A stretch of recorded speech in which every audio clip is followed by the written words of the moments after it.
What is going on, everybody? Welcome back to NFL Turf Talk Week 12 recap and takeaways here on DSM Media's Turf Talk YouTube channel. Guys, first and foremost, if you are new to the channel, if you like the content, if you want to be interactive throughout any of our shows here, make sure to smash that subscribe button. It's the best spot to get your thoughts, comments, and questions pulled up here on the screen with your host. I'm one half of them, Dylan Davis. To my right, my faithful co-host, Scotty. My man, hope your Thanksgiving weekend was great. On to Christmas time now, finally. Best holiday of the year. Yes, sir. But a lot more football to talk about and a lot of football to talk about from this previous week. Feels like forever ago, those Thanksgiving Day games and a Black Friday game was played as well. But we're going to talk about it all, break it all down, and get our takeaways. But how are you doing on this Thursday afternoon? I'm feeling good, man. We just got past the annual or the weekly hump day. I shouldn't say annual. It's not once a year. It's once a week. But the weekly hump day. So I'm feeling good, man. We're in the second half of the week and closer to the NFL week 13. Excuse me. I saw week 12 takeaways at the bottom. Got confused, but yeah, we're right on the eve of week 13 of the NFL, and we got some exciting matchups, to say the least, coming up this weekend. But obviously, we need to recap week 12, what went down in that weekend of fun. And yeah, man, I'm excited to be here. Happy Thanksgiving to everybody out there. Hope you enjoyed. And as Dylan said, we are almost to December, which is tomorrow. Which holds the Tomorrow, most baby. Holy holiday of them all, the There best of them all, where we get the best food and the best presents. Yeah, hey, talk about it. We'll talk about it. Yeah, man, we're gonna get into Christmas this month. We love Christmas around here, but nonetheless, man, happy Thursday to you, my brother. Happy to be here. Yeah, man.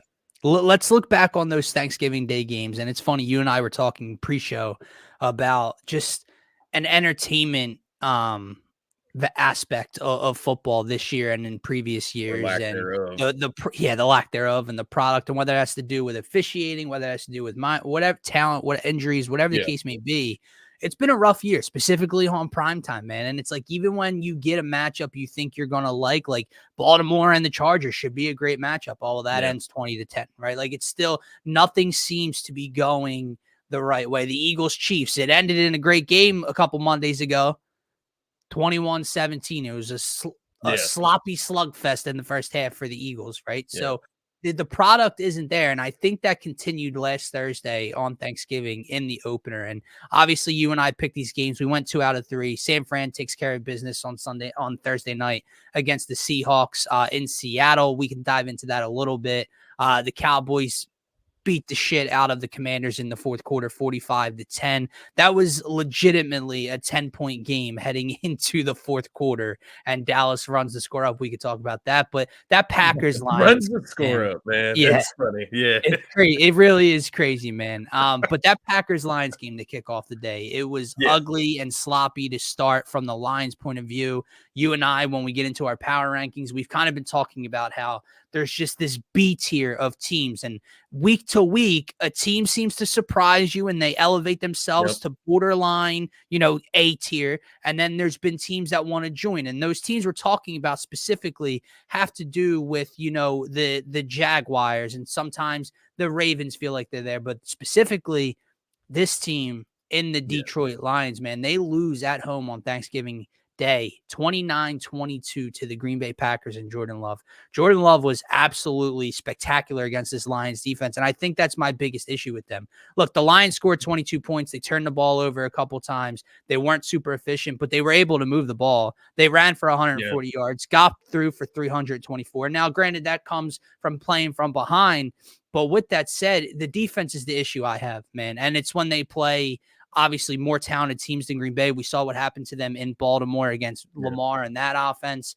But the fact that Jordan Love was able to walk into Detroit on a primetime holiday game and just slice and dice them from the opening jump really concerns me about this Lions team moving forward. So that's my number one takeaway from Thanksgiving Day, is that the Lions are 8-3. They're running away with that NFC North title. Good for them. But what are they when it comes to playoff time?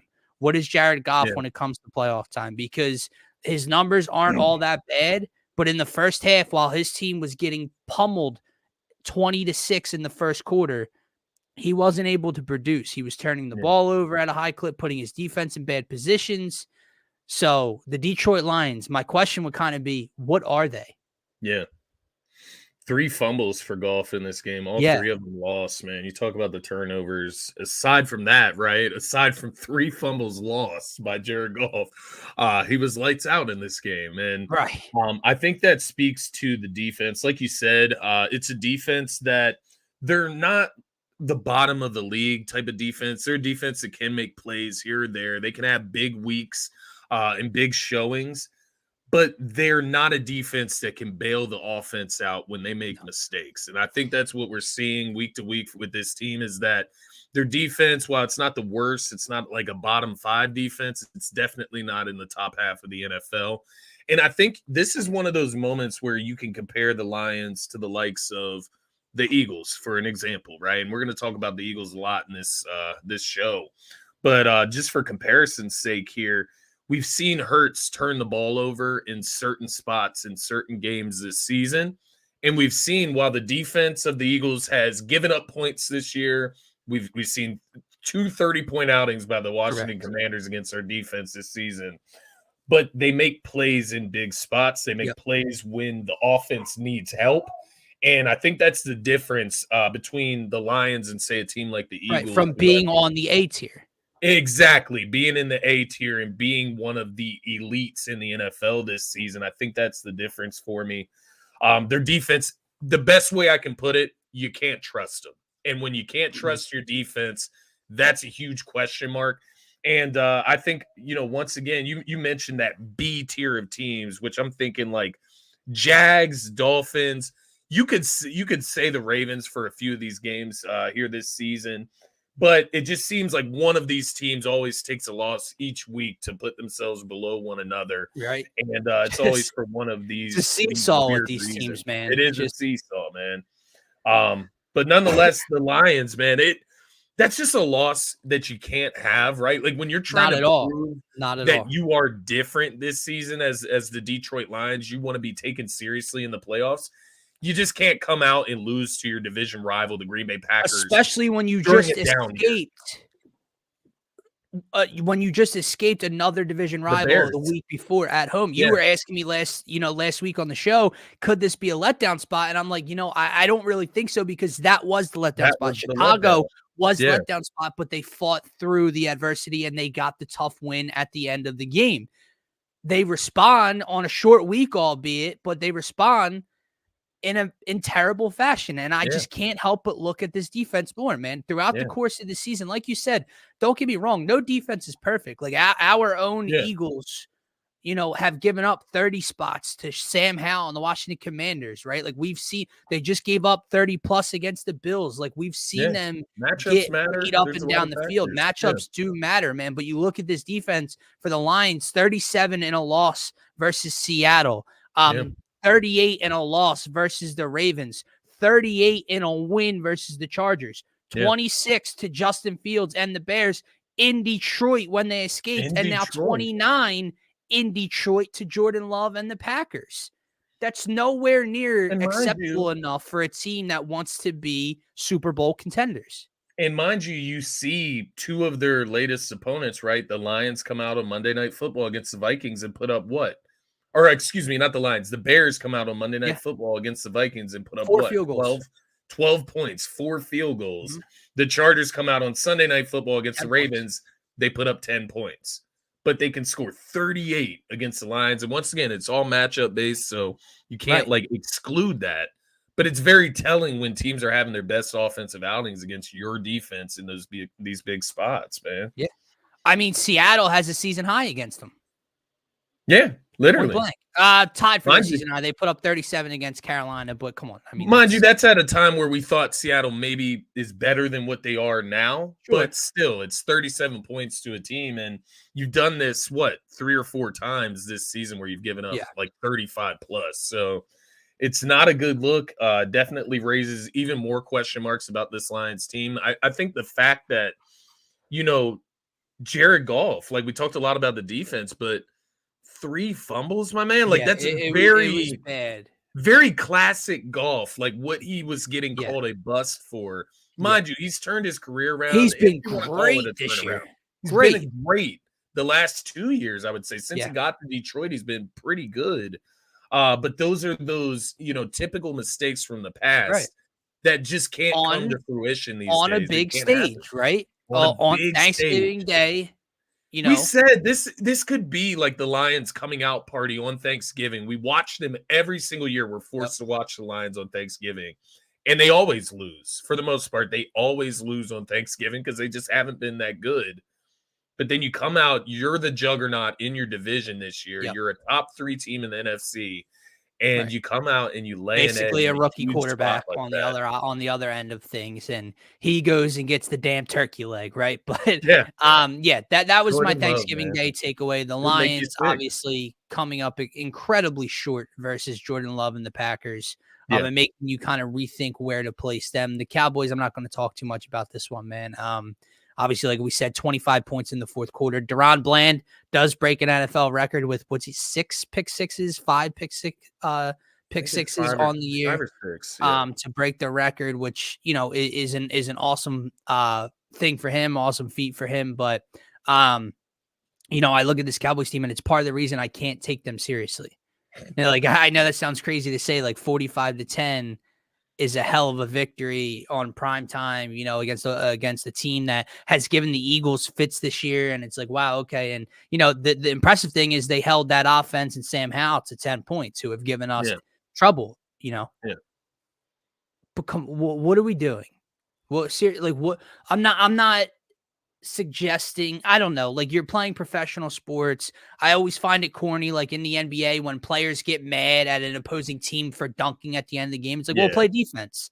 Like I'm kind of sounding hypocritical here, but why is Dak Prescott playing late in the fourth quarter of this game? It's goofy, right? Why? It's really goofy. Why are you risking anything up this much in the fourth quarter of this game? And like, it just feeds into it, right? Because what's the storyline this week? The point differential, the Cowboys. Well, this is why, because they stat pad and run up scores on the Panthers, on the Giants, on the Commanders.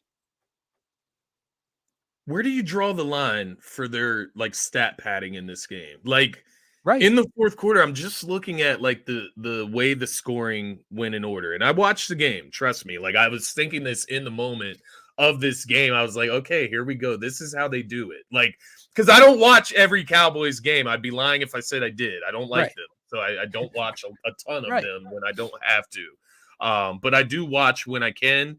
And this explained it all to me, man. You see, first of all, they have the touchdown at the end of the third. Okay, Tony Pollard gets it in. They're up 20-10. You go out, you get a field goal to start the fourth. That's fine. That's fair. It's 23-10. Mm-hmm. And then you want to go and score again, and you want to lock this game up. That is fine and fair. 15-yard pass from CeeDee Lamb.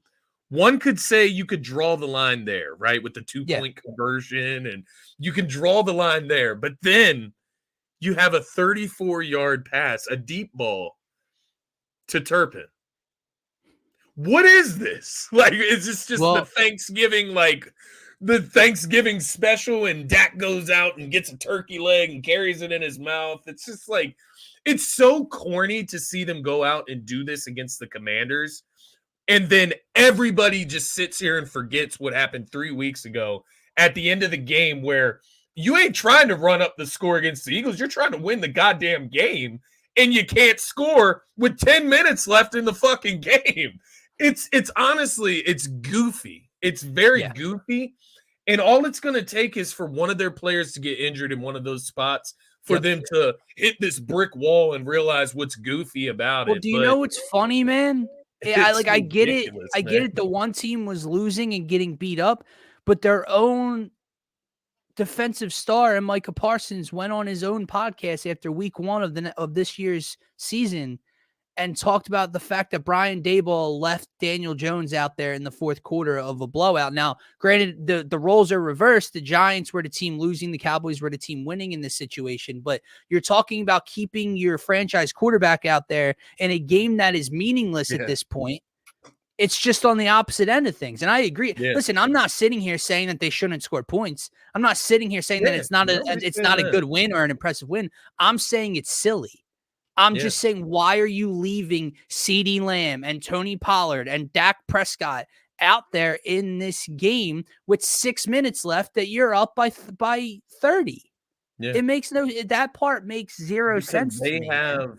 they have their own agendas within the game that they're playing, and then that's why they lose in the big moments, man. Like, Yeah. they're worried about stat padding, getting CeeDee Lamb another tutty, and getting Dak Prescott up to 300 passing yards and 4 passing Well, I touchdowns. mean, he's the MVP, Scotty. He's the MVP. I mean, he puts these numbers up against the Commanders, the Panthers, the Jets, and the whoever else, right? Not the Cardinals, though. Not them, right? Like, it is a very questionable world we live in, man. It's good stuff, man. This It football really universe. is.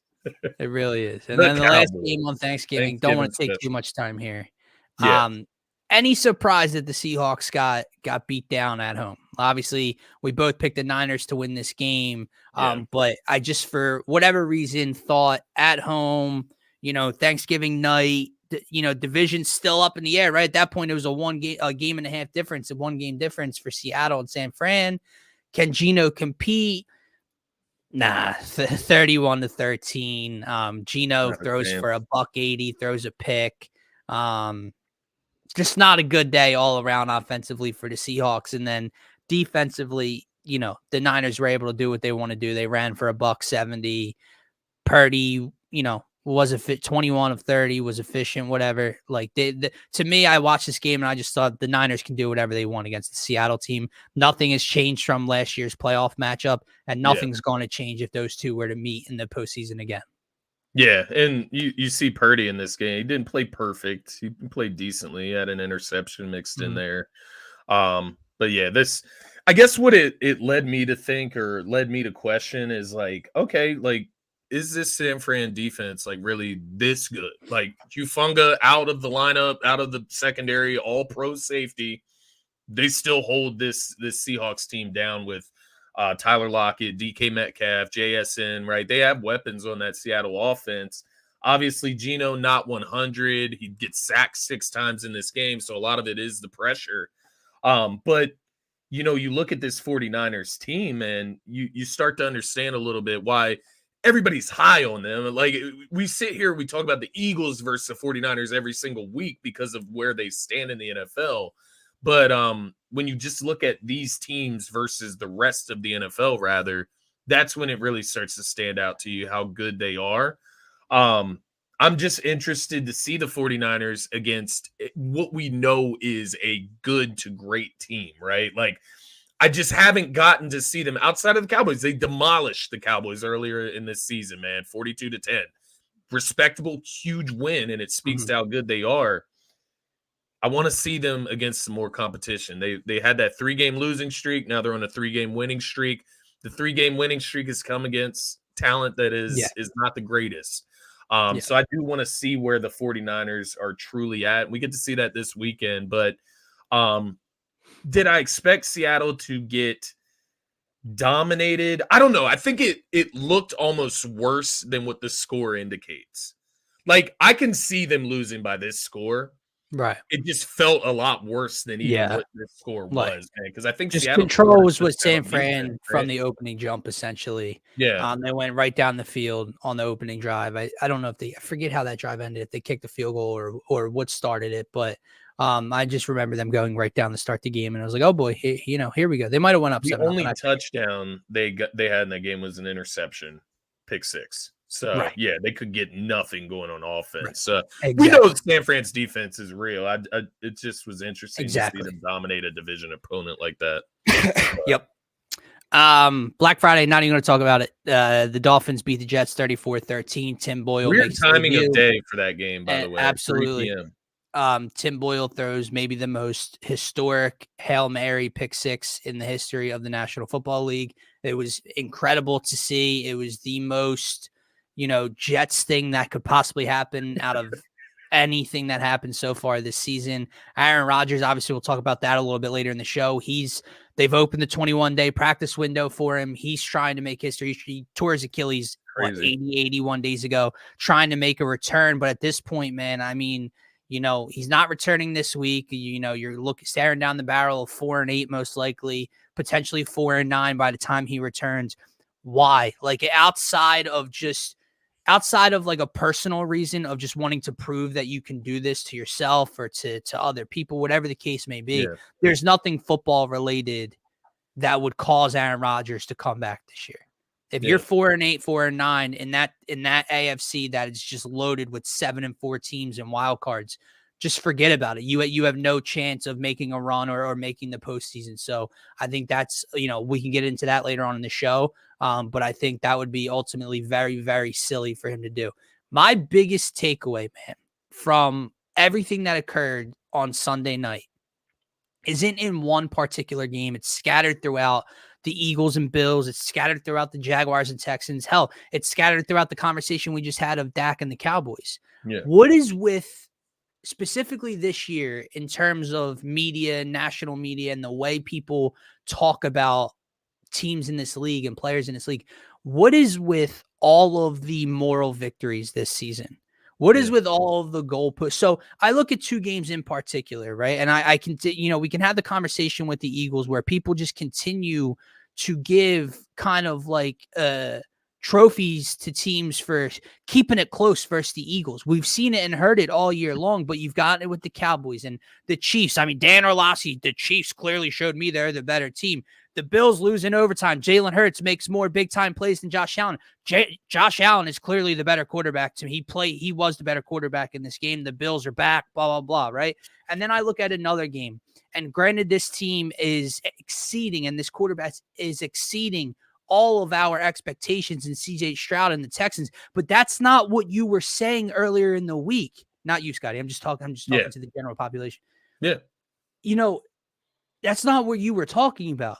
You were talking about how C.J. Stroud and the Texans were going to win this game. You were talking about them like they could win this division, and then they don't. But all that I hear is how it showed you more about the Texans than it did about the Jaguars. Listen, I'm not sitting here talking about how this is a great win for the Jags, and I've changed my outlook on the Jags and what they can do and, winning playoff games, etc. No, I still think the Jaguars are a first or second round exit come postseason time. But to sit here and all week long talk about how C.J. Stroud is the best quarterback in this division, C.J. Stroud and the Texans are going to beat the Jags, and when they don't, they have a moral victory. When they don't, you change the narrative. You move the goalpost. Well, they weren't supposed to. Yeah, you're right. They weren't supposed to be this good and have 6 wins already. But that's not what you were saying 5 days ago. Yeah. Same thing with the Eagles. That's not what you were saying 5 days ago. I don't get what all of this nonsense is about in this season in particular, man.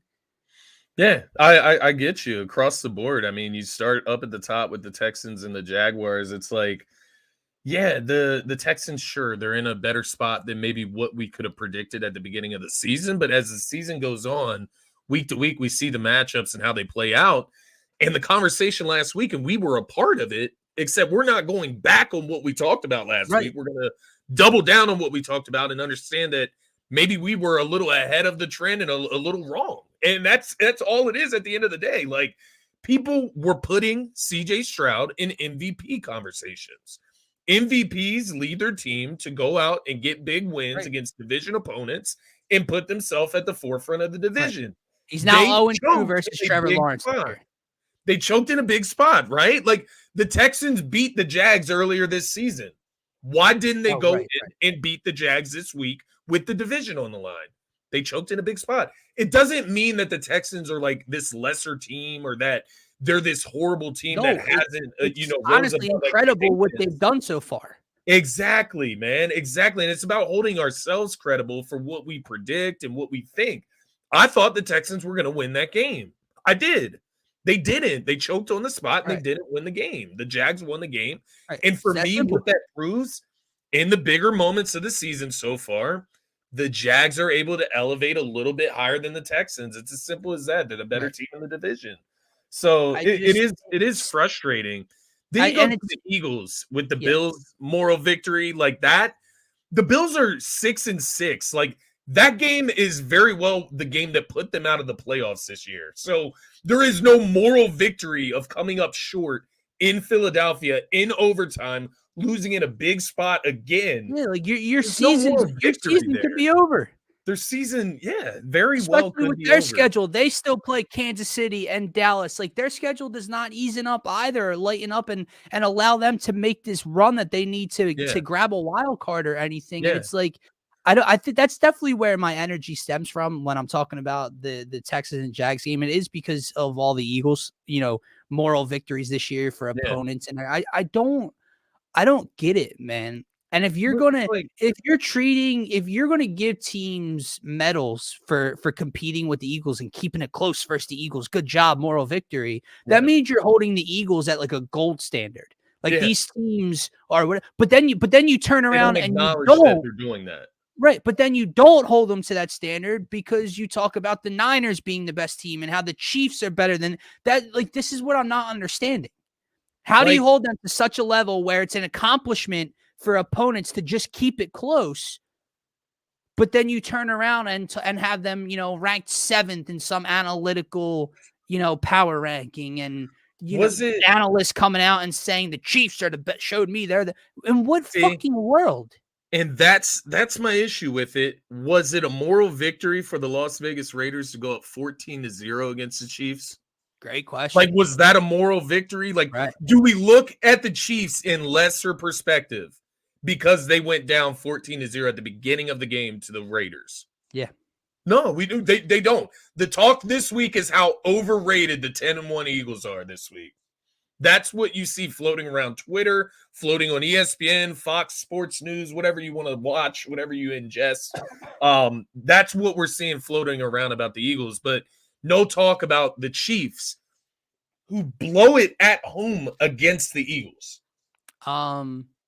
They've also lost at home to the Lions, who we just said aren't in the A tier. Lost to the They've also Broncos. lost at home to the Denver Broncos and Russell Wilson. What? What? They're the better team because they lost by 4 points to the Eagles. It's just, I don't get it. It's this, but it was the same conversation with Buffalo, and not even the team, man, but like the quarterback play. And don't get me wrong, Josh Allen See how it shifted from team to quarterback in that combo? Right. Interesting. It's so interesting. But like, even that conversation though, man, like, listen, I'm not saying I am the most critical person of Josh Allen on this show. Yeah. We all know that. And what he did against the Eagles was my biggest fear. Like, that dude who I've been ripping coming in our house and tearing our defense apart. And he did so. But guess what? When it mattered most, when it got past the first 30 minutes of the game where he was light years better than Jalen, when it started to matter and the Eagles started to roll, things got tight. That's when Josh's interception came. Jalen's came in the first half, and Jalen had 2 turnovers. He had 1. At what timing? You could say that all 60 minutes matter the same. They don't. Yeah. At what point of the games do you turn the ball over? Where do you turn the ball over? All matters. Eagles starting to come back. Josh throws a pick. Eagles take the lead off of the pick. Late in the game, Josh takes a sack. They got to kick a field goal. Late in overtime, Josh misses an open wide receiver to end the game. Jalen goes down and scored. In what world was Josh Allen the better quarterback? Yeah. But that's the narrative, though. Like, and I don't understand it. I think that's 2 takeaways within one, right? The moral victories that teams are getting this year. The Cowboys, right? 3 weeks ago against the Eagles. Everybody forgets that the Cowboys did play the Eagles. They played them. I believe it was on Sunday Night Football. If I'm not everyone mistaken. Just keeps talking about how they play in 2 weeks. Yeah, they do. They already played. Like, I get it. They play in 2 weeks. That matters too. But they already played, and we're just the 3 blowouts that the Cowboys have had against these minimal teams has meant more than that one matchup on Sunday Night Football with the Eagles and the Cowboys. Those 3 wins against like the Panthers, Commanders, and Giants means more than a loss to the Eagles. Sure, it does. It's weird, but the other side of that is the Eagles. We see clearly this week, and it will be even more clear. That's why I'm so interested in this 49ers-Eagles game. It's not even about the standings. It's not even about like all the revenge and all the shit talking that the 49ers have done. I want to see the reaction from the nation when the Eagles beat the 49ers Absolutely. in But Philadelphia. let me say I want this to to see you. if they finally get the respect because it feels like it's never going to be given. Yeah. And I know we're Never going to be getting off the track validated. here a little bit because we're talking about next week's game and we're going to break it down later on in the week as the game gets closer as well. But here's what I want to talk to you about, though. Yeah. Yes, I want the Eagles to win, and I almost need them to win for my own sanity because I won't be able to take the asinine conversations that I hear afterwards. But let me tell you something. The Eagles don't need to win this game. No. But the San Francisco 49ers need to win this game. And here's why I say that. A, the Eagles are 10-1, San Fran's 8-3. San Fran's chasing the Eagles for the number 1 seed. Even if San Fran beats them, they still need help after this week and the Eagles to lose and them to continue to win to take over the number 1 seed and have home field advantage. Yeah. So if San Fran loses, you can kiss the number 1 seed goodbye. And when the Eagles schedule starts to lighten up after Dallas as well, right? So that's the first part, catching them for playoff seeding. The second part, who won the NFC Championship game last year? No matter what happened in that game, no matter who got hurt, who played, who won the game? The Eagles to go to the Super Bowl. Apparently. Now, if the Eagles beat San Francisco again, what's that matchup? Yeah. 2-0. Who has more confidence? Who's shown more in the 2 previous matchups that they can win in Philadelphia if it gets to that point in January? The narrative won't be San Francisco is going to walk into Philly in January and win that game if the Eagles win. San Francisco needs to win this game for all of those reasons. Yeah. Philly doesn't. And I said this to you before the show, man. Like, I want them to win this game more so than any game on their schedule. I've said it since before the season started. But with how they've handled this quote-unquote gauntlet, makes this less important to me. Because from an outside perspective, what do you want them to do? If they lose this game, I get it. It's bad timing. It's the one team that people want to compare them to in the league, in the NFC, right? I get that part. But if they win this game, I mean, realistically, they could win and lose to Dallas and go, what? It's got 15-2. But because they lost to San Francisco on this schedule, that's what I'm not getting. They're 10-1. They've beaten the Dolphins, the Cowboys, the Bills, the Chiefs on the road. What do you want them to do if they lose this game? Yeah. That's the part I don't understand. And it's honestly, it's like I don't want to call it a lose-lose situation because you win, you go to 11-1, you solidify yourself pretty much as the number 1 seed in the NFC, right? Like, it's still up in the air. You can still win it even if you do lose it. It's not the end of the world if you lose it, but if you win it, you lose to Dallas, you still win your division. You still win that conference as long as you win out against Seattle, New York twice, and Arizona, right? But when you're looking at the Eagles and what they've done already this season, man, it's funny. It's like they're just expected to go undefeated against this, the hardest schedule in the NFL from what we were told coming into the season. Like, beware, you have the hardest schedule in the NFL. It's not going to be a cakewalk like it was last year. Yet we're still sitting here going into week 13 at 10-1. Same record as last year. Like, I can't with the excuses, but the reason I say it's kind of like a lose-lose is because as soon as the Eagles beat San Fran, then it'll be, well, they go to Dallas this week, and if they don't beat the Dallas Cowboys, we know who runs the NFC. It's just going to shift. The goalpost is going to move further. Then we'll be another week further from when the Eagles beat Dallas and another week closer to that next matchup, and that's what the narrative will be. Dallas is playing better football than what they were at that time when the Eagles beat them in Philadelphia. It was in Philadelphia. Dallas wins this game. They are the team to beat in the NFC. I already see it coming. Like, that is where we're at in this NFL season. So it is interesting. You talked about the ESPN power ranking, FBI power rankings, their stupid little equation that they use to measure teams, and how the Eagles come in 7th behind the likes of Dallas, who they've beaten, Buffalo, who they've beaten, Kansas City, who they've beaten, and Miami, who they've beaten. Like, make that make sense. It does not make sense. But yet we have to sit here and believe that like the media and all these people, they're operating with no bias and no, predetermined agendas. Here's the bottom line, and this is something I'm going to talk about for the game on Sunday when we get into it. The reason the Eagles are 7th, right, is because of numbers. And obviously things haven't looked all that pretty, right? They've had offensive issues. They turn the ball over. They don't create a ton of turnovers, point differential. There's stuff that goes into it, defensive statistics, everything. So that's why they have them ranked 7th. All right. You put all those numbers into a computer. Do you know what numbers matter to me, Scotty? Wins and losses. And do you want to know what separates the Eagles from all those other teams that are ahead of them and who they're playing this Sunday? The quarterback. What's his numbers since last year? What's Jalen Hurts as a starter over the last 2 years? Like 26-2, 24-2, something astronomically fucking insane. Yeah.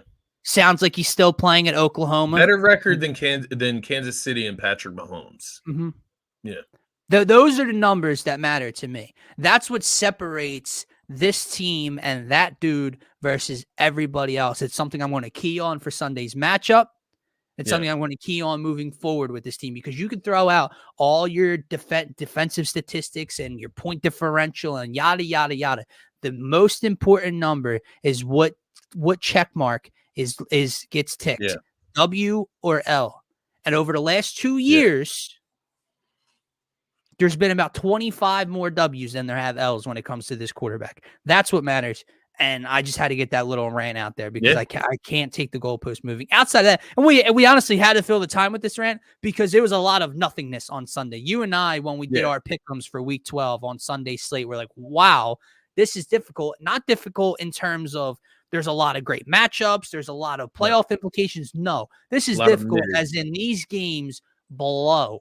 Panthers, Titans, Bucks, Colts, Patriots, Giants, Rams, Cardinals. My goodness, the list goes on and on. So I don't really have many other takeaways. The Steelers beat the Bengals without Joe Burrow. Obviously, Steelers improved to 7-4. I'm going to talk about them in a few minutes when we get to our power rankings. Obviously, it's the first week without Matt Canada. They found a way to put up over 400 yards of total offense. They scored 16 points. And barely beat Jake Browning and the Cincinnati Bengals. Browning. Yeah. Interesting, man. I do have a question for you, though. I have 2 questions for you. So it's regarding the division. So I'll start with the first one here. So looking at the NFC South, we just had the Falcons take on the New Orleans Saints. You had Derek Carr go for over 300 passing yards in that game, but come out losing to Desmond Ridder in the Atlanta Falcons 24-15. So what that does, that moves the Atlanta Falcons to number 1 in that division at 5-6. They're tied with the Saints at 5-6, but they have the division lead there. You got Tampa Bay at 4-7. You got Carolina at 1-10. Obviously, Carolina's done. Who the hell wins this division? Does it even fucking matter? Like, I have no idea. It does not matter at all when it comes to the postseason. That team, whoever hosts that playoff game, is a first round bounce. I keep flipping back and forth. I keep waiting for the New Orleans Saints and Derek Carr to figure it out. Yeah. I keep waiting for that offseason addition to make sense and for the fit to be there, because the defense is supposed to be there, and they have Alvin Kamara and they have Chris Olave and Michael Thomas is back, and they have these weapons, right? And Taysom Hill is playing running back and quarterback and tight end and so on and so forth. I'm waiting for that team to be the difference, except they just had the perfect opportunity sitting in their lap last Sunday, and they were unable to do so. 15 points, man. 15 points against the Atlanta Falcons. Desmond Ridder threw for 168 yards, 13 completions. He threw 2 picks. Yep. And his team found a way to come out on the winning side of it. Now, granted, they rushed for 228 yards, but still, they were outgained. I believe, if my math's correct, maybe my math's off, I don't know. But Carr throws for 304. The Saints run for 148. I mean, I don't know. Like, Doesn't make sense. The math ain't mathin', is what I'm trying to say here, man. It does not make sense This division how doesn't you make can sense. move the ball like that and lose this game. Derek Carr only sacked one time. You scored 15 points. And for that reason and that reason alone, I have no confidence in my core to say that the New Orleans Saints have a chance of winning this division. Yeah. I mean, Desmond Ridder gets benched. He gets his job back. And like, what's going on? The Bucks right. fall right to the Colts, 27-20. I mean, forget the Panthers Gardner Minshew, but yeah.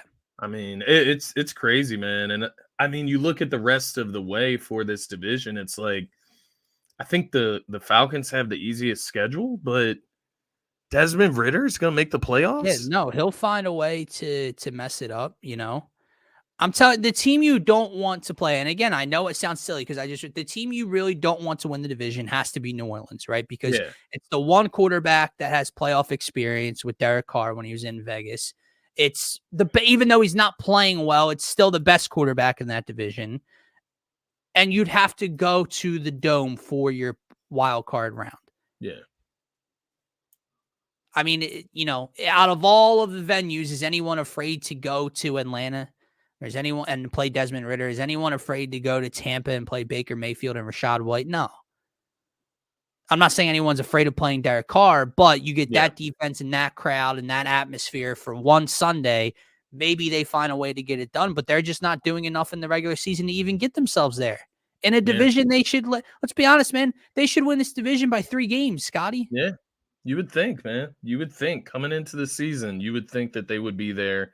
I would think Tampa Bay would probably be the second team, but I mean they've fallen way down since that hot start at the beginning of the season. They're 1 game behind, but still, yeah, 1 game behind, but it feels like they're miles behind for some reason. Like it, as wild as that sounds. I got another question feeding off that division. Just looking at the rest of the divisions here, I have a couple teams listed here. Who do you think is most likely to give up their current division lead? We're going to leave out the NFC South because who fucking knows?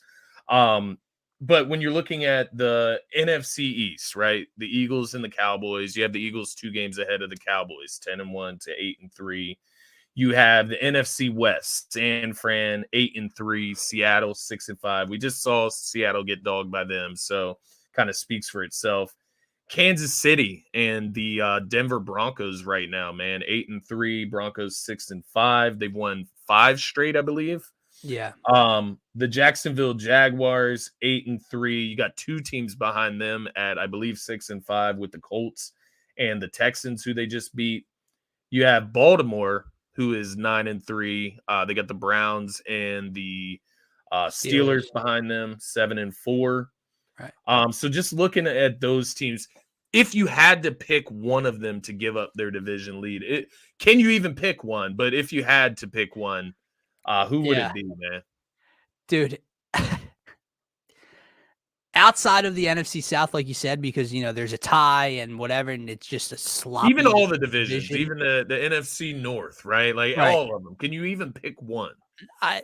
I will pick one for you, but like just to run through it real quick, the Eagles are winning our division. The Lions aren't losing the North. The Niners aren't losing the West. The Chiefs aren't losing the West. They're 2 games up on Denver. We sit here and we talk about the Texans possibly coming back and being the Jags. Well, the Jags just kind of put a hold on that, even though it's still close enough where the Texans could do so. The Jags just beat them straight up. The Bills are 6-6. The other team stinks, so Miami's going to run away with that division.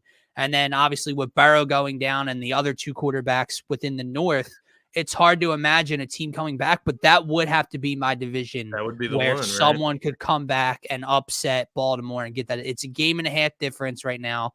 I haven't looked at let's look at Baltimore's schedule. I'm assuming they play, they're done with the Browns and they're done with the Bengals, but they play the Steelers one more time. They in do have week a tough road 18. ahead, man. They do, man.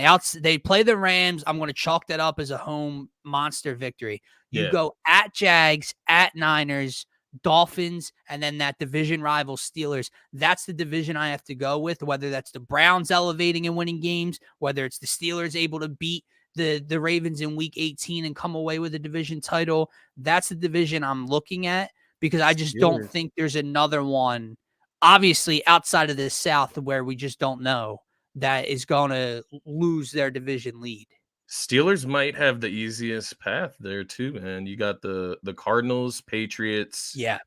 at Colts, Bengals, at Seattle, and then at Baltimore to end the season. And it just makes sense, right? AFC North, Steelers, Ravens. How many former week 17, but now week 18 matchups do we always get to decide that division or see who Yeah. makes the playoffs? And it just feels like you're heading towards that, especially with the Ravens schedule, man. Like they're right now, no Mark Andrews. Like I get like their defense is legit. Lamar's a weapon, but you watch them only score 20 points to the Joey Bosa-less Chargers on Sunday night. And it's like, how are you going to score versus the 49ers in San Francisco?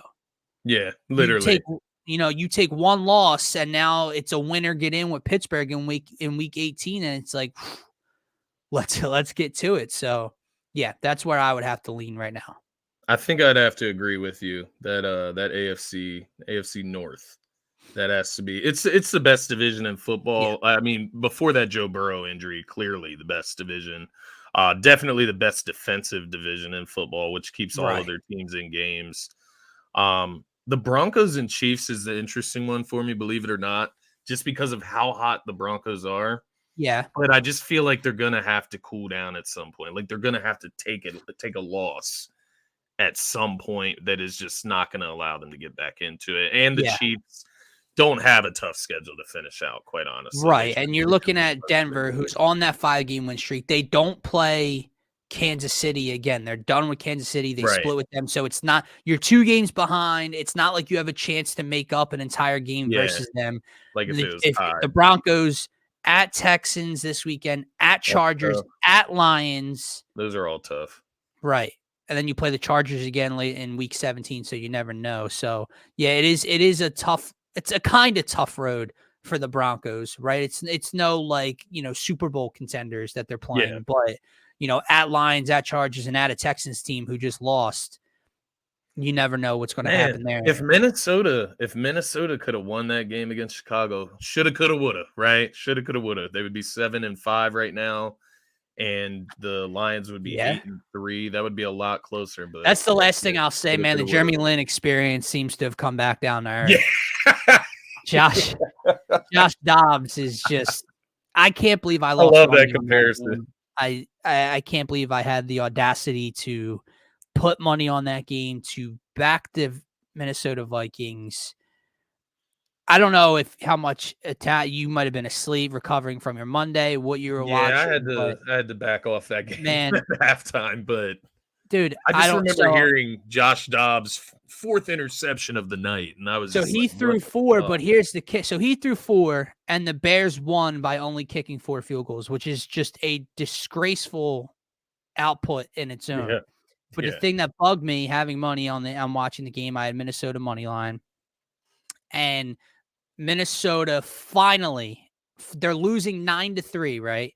Finally go down and score a touchdown with like 5:50 left in the game, right? They go up 10-9. Fields fumbles the next possession with like 3.5 minutes left on Minnesota's side of the field on like the 43-yard line of the Bears, right? Scotty, they don't move the football a yard and punt back to Chicago with like a little over 2 minutes left. They had the ball for like 60 seconds, didn't move the ball, couldn't get into field goal range, nothing. Punt back, Fields leads them down the field. They gave up like a 3rd and 15 as well to DJ Moore for like 30 yards to get into field goal range. It was disgusting. And Josh Dobbs is just, I mean, come on, man. Let's We gave him a just little bit of credit last week, but I we did. mean, We he thought he brought was us right fun. back down to earth. We thought he was fun, but you lose to Denver on the road with, I believe Denver kicked 5 field goals and won that game, if I'm not mistaken. Like, bro, your defense is giving up like 9 field goals total in the last 2 games, and you've lost both games. You've lost both. And think about that, man. If they win those games, they're right there with Detroit. Just 1 game behind, right? Just Detroit not having to have their bye week yet. It is crazy when you look at the Minnesota Vikings. Josh Dobbs, he brought us back down to earth very quickly, big time, over the last few weeks. Is there any chance for the Colts, man? Do you feel any fear there for the Jags at all? No. Colts have won 3 in a row, man. Who have they played? I'm curious. I know, and it's like you don't even realize it, but Bucks, again, Patriots, Panthers. they're still 2 games behind the Jags. Yeah, and they've already played the Jags twice, lost both by double digits. Both. That's huge. The schedule. It's weird because the Colts could keep winning, man. You're at Tennessee, you're at Cincy, which could still be a loss, but with no Burrow, you never know what happens there. The Steelers at home, at Atlanta, Raiders home, Texans home. So the Colts legitimately 1, 2, 3, 4, 6 games. The Colts have a chance to go 9-8 or 10-7. They're in the playoffs right now. They're the 7th seed in the playoffs right now. The Colts are. But no, I don't think they can. I don't think they're going to come back 2 games on Jacksonville. But you never know, right? Do you see either Buffalo? So Buffalo 6-6, Denver 6-5, and then you got the Texans who are 6-5 as well, I believe. Do you think any of them can overtake? Like, would you pick any of those teams over the Colts to make the playoffs, knowing what the Colts' schedule is? Yes. What Buffalo, Texans, and who? Buffalo. So Buffalo's 6-6. Texans are 6-5. Denver is 6-5. So those are the 3 teams. I'm going to take all 3 or 4 of the teams over Gardner Minshew and the Colts. Apparently, they have the tiebreaker over Denver. They have a tiebreaker initially used to eliminate Houston. So they have the tiebreaker over Houston. They have the tiebreaker over Denver right now. Something's going to fall apart, right? Jonathan Taylor now has to go get thumb or hand surgery. Yeah. Come on. It's like Josh Dobbs on steroids. It's like the Minshew mania shit is just running wild right now. And at some point, it's going to come to a crashing halt. It has to. I have to believe that as well, man. I cannot. I don't want to see the Colts in the playoffs. I would rather see like the Denver Broncos make the playoffs. Dude, see, this is the issue, right? Now, listen, the product hasn't been good for multiple reasons, and the officiating seems to never be good, and whatever the case may be, the product, the entertainment value of the NFL feels like it's down this year, right? And I know we all love underdogs and we love upsets. Hell, what's your favorite part about the first weekend of March Madness? The underdogs, right? Yeah. The Cinderella stories. But what happens when that Cinderella story gets to go a little too far? Yeah. The Elite 8 or Final 4 has someone that doesn't quite fit, and now we have an issue in the national championship game like last year and in previous years, right? It's the same thing here. Like, don't get me wrong. Like, if it's week 17, week 18, and, the Colts are fighting the Bills and Josh Allen for a playoff spot, and the Colts find a way to get in over them, it's like, holy shit. And then you watch that wild card game, and you go, wow, I'd much rather be watching Josh Allen and the Bills play this team right now. Yeah. I feel that. What about just last one, man? I'm spiraling here. The NFC, I'm looking at the bottom of their playoff bracket right now. It's shitty. And you have the Seahawks 6-5 at the 6th seed, and you have the Vikings 6-6 at the 7th seed. Great. Right behind them, we got the Green Bay Packers, the LA Rams, and the New Orleans Saints at 5-6. Do you see any of those 3 teams making it in? The Vikings, I mean, the Seattle Seahawks, neither of those teams have looked great recently either. So I don't know if it even, matters, but what, Green Bay would have to travel to San Fran if they ended up getting like the 7 seed. I mean, yeah, these matchups. Seattle right now would match up with the Lions. I guess that's a decent matchup.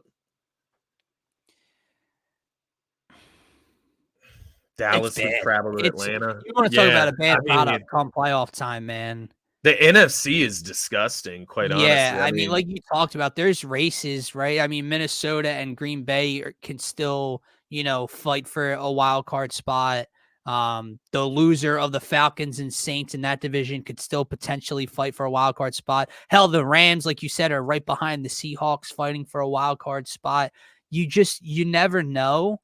I would like to see the Rams make it, man. If they can get a little bit healthier, get Cup Yeah. healthy, get Out of Stafford all healthy. out of all those teams, I mean, obviously I think the Seahawks are going to make it anyway.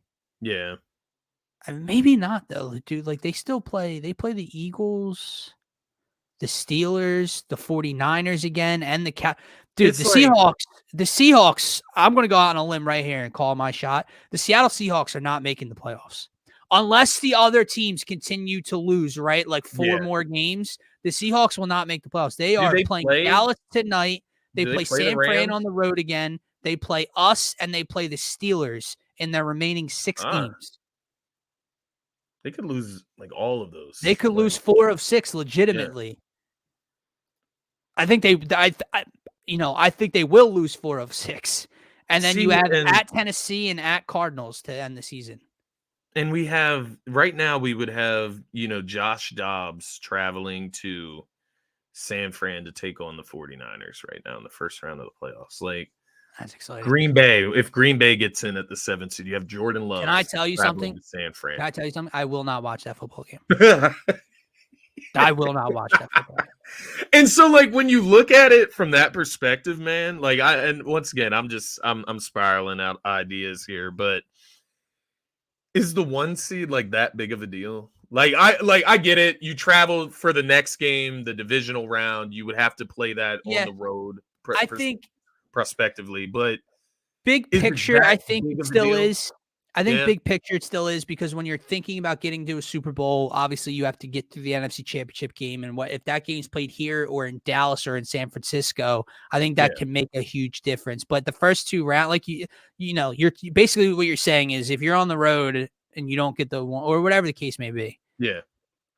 that part doesn't matter. But I Basically, it think would there is a huge only difference matter playing for here the than San Francisco. NFC Championship game. Yeah, Yeah, that would be the only difference because you wouldn't play San Fran in the divisional round either. That no, would be the lower seed yeah, that would go to San Fran, and then we would play the second lowest seed. I would correct. imagine. So So yeah, it's it's all about that interesting. NFC chip game and what you get there, and that's where I want Yeah, everybody to have to come as through close as Philadelphia. San Fran and Philly is, I think that's a great point. You Yeah, want to see Philly to give them the edge in that game. They would need to yeah, be at home. So yeah, I absolutely. do feel that. I think they're I that agree, close. man. Like if you're playing in San Fran, probably not picking against the Eagles in the playoffs, but No, but I would understand if they're same underdogs. little head nod there. No, Yeah, but we understand how difficult that task is going to be yeah. compared to if it was here. Still a very difficult team to beat, but Odds are in let's your play them. favor. Let's play them here, right? Let's Yeah, worry about that then. yeah, We talked to wrap up the show. We were talking tiers earlier, right, man? And let's yeah, get to our updated Week 13 NFL Power Rankings. Take that off the screen here for a second, so you guys can see the bottom of our list. Very, very similar. Again, I yeah. believe. Obviously, you and I continuing to keep the Eagles at the top of our list. Why wouldn't we? We don't move the goalpost here. You win games, you stay at the top of the list, right? You're the best Yep, team in the NFL. Obviously 2 through 4, 1 through 4, I think is now the A tier, right? And Baltimore has yeah, been a team for me that has kind of bounced back and forth a tiny bit.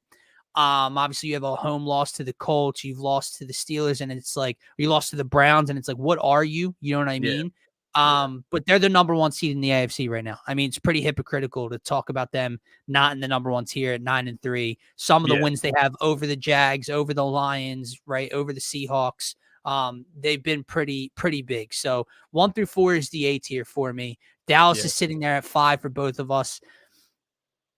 neither of us are going to put them there, but I would say they're probably the class of the B tier, right? I don't know Yeah. if I would pick I another think team to beat them I in think for Dallas. Dallas right now, I would put them in a tier above the teams below them, Yeah, but below the tier yeah. above them. If I that agree. it, And it that, sounds and listen, confusing, but that's not just us taking a shot. It's what happens when you don't beat your they're in a competition. tier of their own. Yeah, you Right. got to beat somebody good. Right. Like Well, think about the A tier. Eagles lost the Eagles. San Fran lost San Fran. How the hell am I putting you in the same Would tier I'm as I'm those two teams? curious, would the Seahawks be their first winning, like, record win of the season? Like, let me go I back and believe look, so. man. I believe so. Yeah. So that's Commanders, going to be Panthers, something to keep an eye on. Giants, Rams, Chargers, Patriots, Jets, Giants. Yeah. Yeah, they don't have a win over a No, winning team yet. So, no. this would be a step in a good In the right direction for direction. Yeah, they're definitely in the tier although they're coming. Seattle's Right. not playing the Number greatest, 6, but we both had the Dolphins, kind of a team you and I are they're the team to keep your eye on yeah. because they're the team that we feel is soft. Their 3 losses are against the good teams on their schedule, right? Who You they know the what? Eagles, the Bills, and who they lose to. I'll put the Dolphins with the Cowboys in that Yeah, tier. they're an I'll interesting put them team. in the same Who's their tier. third loss? Eagles, Bills, Eagles, and who? Chiefs, Oh, Chiefs and Bills. Eagles, Chiefs, and Chiefs in Bills. Germany. That's Yeah. right. So yeah, you lose to those teams, you're semi-fraudulent, but at any time, it just feels like with that offense, Jalen Ramsey gets back, and it's Yeah. like, you never know what can happen with them. They're You and I 2 had the 8-3 Jags and Lions teams. flip-flopped. They've lost all their juggernauts that they played. So that's Yeah, kind of why I put the Cowboys and yeah, Dolphins right there. But yeah. I agree. Jags, Lions flip-flop. Not gonna argue at all with yeah, you there. Um, same tier once I had the again. Browns at 9, you had the Browns at 10. The only difference, you have the Broncos, I have the Steelers. That would be an incredibly fun Interesting. matchup to Yeah. watch. Yeah. It would not fun. Let me pause. Let me go back. It would not be a fun, entertaining game to watch, which is something we have discussed It would throughout be the show. close. However, both defenses with quarterbacks and offenses that can be anemic at times or Yeah. most of the time would be say the least. which defense shows up. The reason I have the Steelers on here, obviously records slightly better. They're ahead of them when it comes to wild card standings right now. But also, I do believe that Steelers defense is better than the Broncos. Yeah, I don't know. I don't know what to say about those two teams. The Browns are the Browns, man. Talk about a team that disappointed me. I had to drop them 2 spots here. I couldn't take them completely off my list, but I'm sitting here and I picked them to beat the Broncos. I'm talking about that defense. You don't want to play them even with DTR. They can bring you down they can, dirty up a game and make it very difficult for opponents. The Broncos kicked their ass. Yeah. Kicked their ass. 29-15, man. So Browns disappointed me a little bit, but when I was looking at the Browns, because it's down to the Broncos and the Steelers, and I guess the Browns too, but we both had the Browns in there, so I think that's why we kept them in, right? After one loss. You don't want to completely remove them when it was against a team that's won 5 straight. But when you're looking at the Broncos and Steelers, the difference for me was honestly Russell Wilson versus Kenny Pickett. Like that was my main calling point. But you could argue that the Steelers defense is better. You could argue that even their skill positions, you could argue that their skill positions are better than I think they are. the Broncos. I think in totality, I think you saw Najee Harris get it going a little bit with this new coordinator. Jalen Warren's obviously been a nice counterpunch to him. You have George Pickens, Pat Freiermuth got involved last week. Deontay Johnson is a disgrace.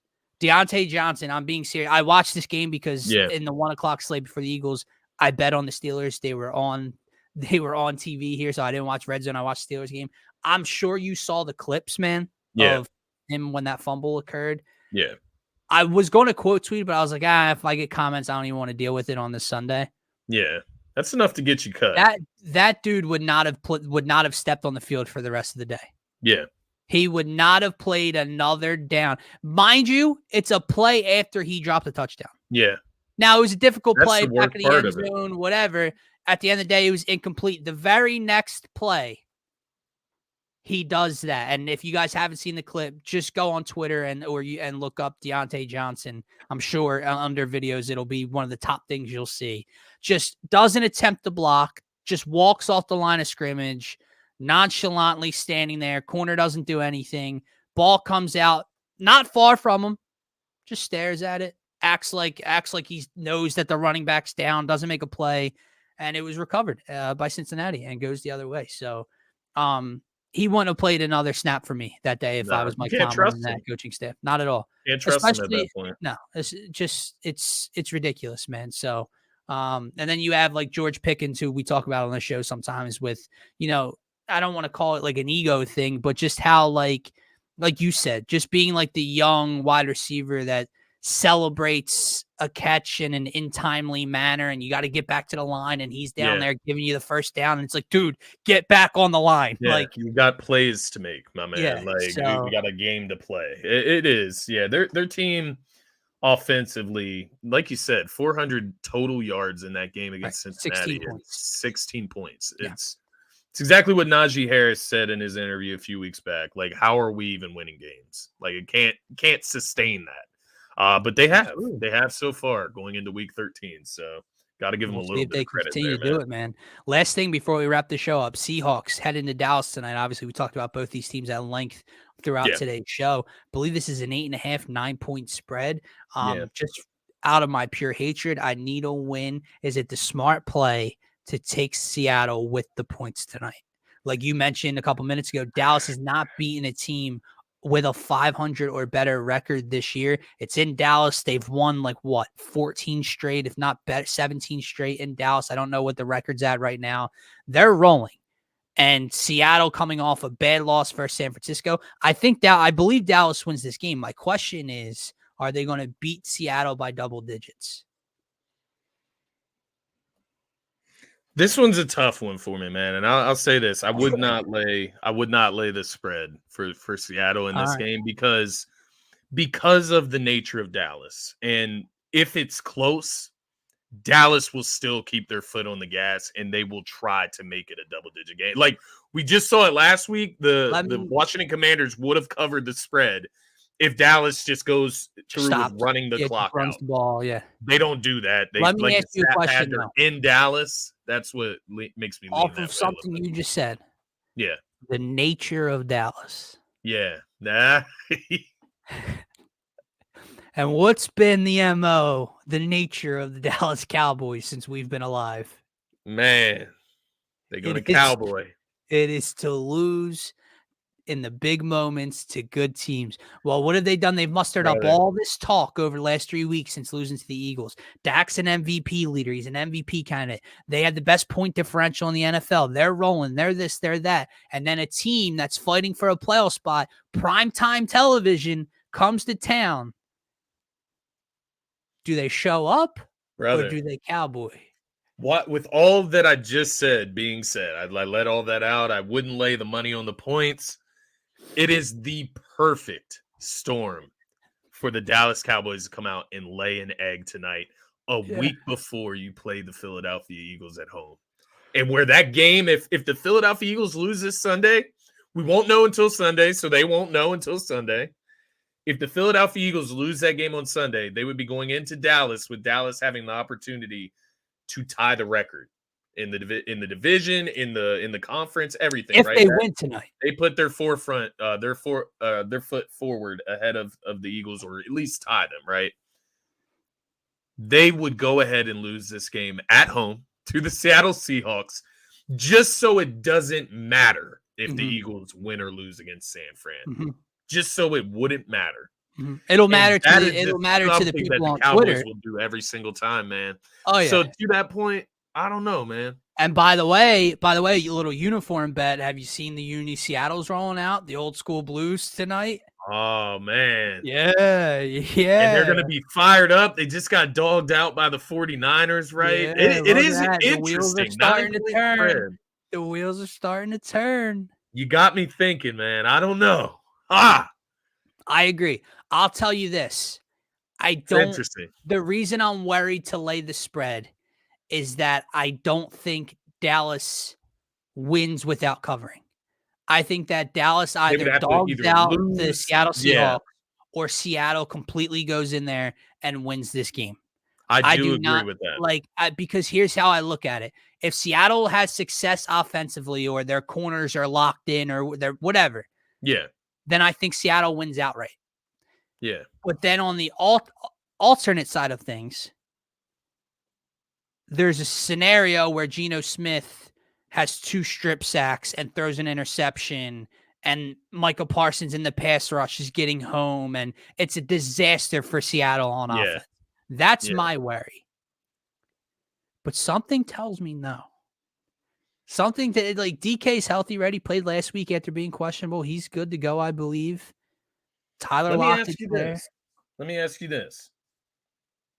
If the Cowboys win this game, how much does it matter? Like, how much does it mean for them to get a W against Seattle at home?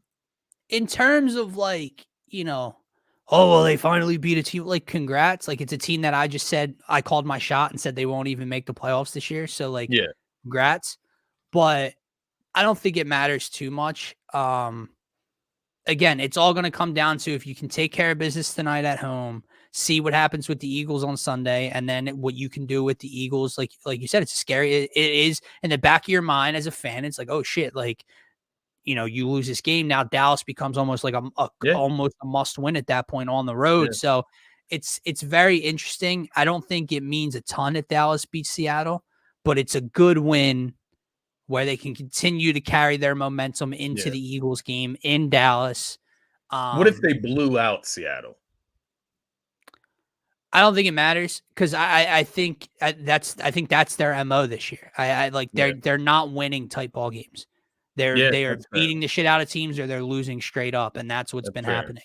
So it almost mean more if they beat Seattle in a close game, like just to get that Sure, I think clutch moment out of the way, in a right? weird way, that signature moment for a win right? against a winning team, Right. In an odd way, it would mean more to see like a clutch gene come out tonight. Dak 2-minute drill, go down, get points, win the game. That like that. Yeah. I know it sounds silly. Like, wouldn't you rather blow out? Yeah, sure. But what's your DNA in close ball games? Yeah. Is your DNA what happened in Philly? Because that's not You're talking me into the Seattle Seahawks spread, man. I feel like I'm talking. You're talking me into it, like, because what is their DNA? It's to lose this game. Yeah, I'm walking us straight down the train tracks, and just we're about to get smacked. I'm talking us into something bad. We're gonna be riding hard in our Seahawks here I'm gonna be locking in Seattle, and then like a quarter into the game, I'm like, oh shit, we're gonna rip the new one if they cost us Seattle, you motherfuckers. Yeah. Biggest frauds in the NFL. No, how do you get blown out? How do you get blown out on Thursday night? Yeah, come on. I haven't checked. Dallas has got to play a close game at some point as well. Like even if they win, they got to play a close game. Like aside from the Eagles at some point, even against the 49ers, they get blown out. That's not a close game, right? It's not like they lost that in the clutch. The Eagles was really that only close game because the Cardinals, I swear the Cardinals might have won by double digits against them. They did. And I remember, Dak threw a pick in the end zone to end the game. Yeah, they scored 10 or hold on. What schedule am I on? I'm on Seattle's. Duh. I'm like 20-10 win. I'm like, that's not correct. They lost to the Cardinals 28-16. 12-point loss. They have a 32-point loss to San Fran. They have a 5-point loss to the Eagles. Their only close win is against the Chargers, 20-17. Outside of that, hold on. Here are their wins. 40-zip, 30-10, 38-3, Chargers game. 43-20, 49-17, 33-10, 45-10. They have lost or blown teams out. Except when you have a team that's in the middle. See, that's where I'm leaning Seattle with the points, right? They lost to the 2 great teams. They beat up on the really bad teams. But you play the Chargers, who are kind of in that middle of the pack. Like they can score at least. Right. You beat them by 3. Yeah. Seattle's kind of in that middle of the pack kind of range. Well, I'm talking myself into it as well. I know, man. You're talking me into it as well. I look at that Seattle team, and they kind of match up well against the Cowboys. Mm-hmm. It's interesting. I think I'm Kenneth Walker scares me a bit. Is it only Zach Charbonnet back there? Yeah. So He's a physical runner, though. He can still do his part. My question It's is, gonna come down my to question DK before winning we his wrap battles. up that I would throw to the audience is, what Geno Smith do we get tonight? Yeah, that's the big question mark for me, man. Do you Because get I like have watched last week Geno Geno? look like a formidable quarterback. He made a Pro Bowl last year. I've watched him look really good at times. I've also watched Geno Smith against good defenses and great pass rushes Yeah. look like he does not belong on an NFL football field this year. Yeah, exactly.